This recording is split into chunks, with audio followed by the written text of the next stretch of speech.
বিদেশি ঋণ আর অসম চুক্তির বৃত্ত ভেঙে দেশীয় মালিকানা ও সক্ষমতা বৃদ্ধিতে উন্নয়ন প্রকল্পের পরিকল্পনা ও সঠিক ব্যবস্থাপনাকে বড় চ্যালেঞ্জ বলে মনে করছেন পরিকল্পনা প্রতিমন্ত্রী জুনায়েদ সাকি।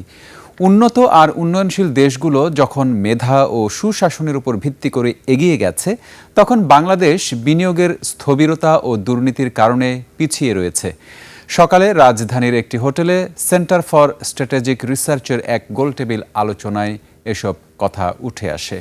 সাদাত হাবিবি সেতুর রিপোর্ট। ঈদ আসবে, সাথে ক্যাশব্যাকও আসবে। নিজের বা প্রিয়জনের জন্য কেনাকাটায় এবারও নগদ পেমেন্টে পাচ্ছেন দারুণ ক্যাশব্যাক। তাই যাই কিনুন, পেমেন্ট করুন নগদে।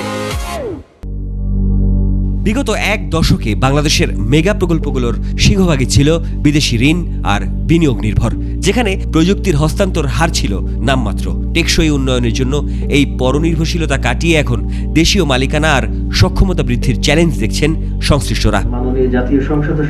সকালে রাজধানীর সেন্টার ফর স্ট্র্যাটেজিক রিসার্চের কৌশলগত সম্পদে দেশীয় বিনিয়োগের অগ্রাধিকার বিষয়ক আলোচনায় উঠে আসে এমন সব তথ্য। উঠে আসে স্বচ্ছতা আর দুর্নীতির ইস্যু। কোন প্রতিষ্ঠানকে বিদেশি বলবো, কোন প্রতিষ্ঠানকে স্বদেশি বলবো, সেটার তো একটা সুস্পষ্ট নয়। যেমন আমরা এস আলম কি স্বদেশি না বিদেশি, সামিট গ্রুপ কি স্বদেশি না বিদেশি। এই গোলটেবিল আলোচনায় সামনে আসে উন্নয়ন প্রকল্প কিংবা ব্যবসা বিনিয়োগ চুক্তির ক্ষেত্রে সার্বভৌম স্বার্থ ও দক্ষ জনবলের অভাবের কথা। ইউএস ট্রেড যে ডিল হয়েছে, এবং তখন আমি সরকারি ছিলাম, কারোর সাথে আলোচনা করা হলো না, যে ডকুমেন্টটা দিল সেটা স্বাক্ষর করা হলো। এই জায়গাটা কিন্তু জনগণকে বিচ্ছিন্ন রাখা হচ্ছে। বিমান তো কিনলাম, এরকম করে বাইরে যারা যারা ডিক্লেরেশন দেবে কিন্তু শুনবো। আমি তো জানি এরকম হয় অনেক সময়, যে নেগোসিয়েশন করবার আগে নেগোসিয়েশন পেপার রেডি করে ফেলে, সেটা ক্যাবিনেট ডিরেকশনে।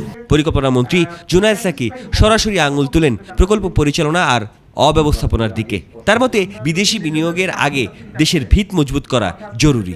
ইতিবাচক সাফল্য পাওয়ার আমাদের সুযোগ ছিল, সেটা আমরা করতে পারিনি। বহু দেশ আবার বিদেশি বিনিয়োগকে কাজে লাগিয়ে একটা ইতিবাচক সাফল্যের জায়গাতে গিয়েছে, কারণ তারা ওই নিজেদের যে সক্ষমতা বলি, শর্তাগুলো বলি, সেগুলো তারা তৈরি করেছে। পরিকল্পনা থেকে বাস্তবায়ন, প্রতিটি স্তরে দেশীয় স্বার্থকে সর্বোচ্চ অগ্রাধিকার দিয়ে একটি স্বচ্ছ বিনিয়োগ নীতি প্রণয়নই এখন সময়ের দাবি বলে মনে করছেন সংশ্লিষ্টরা।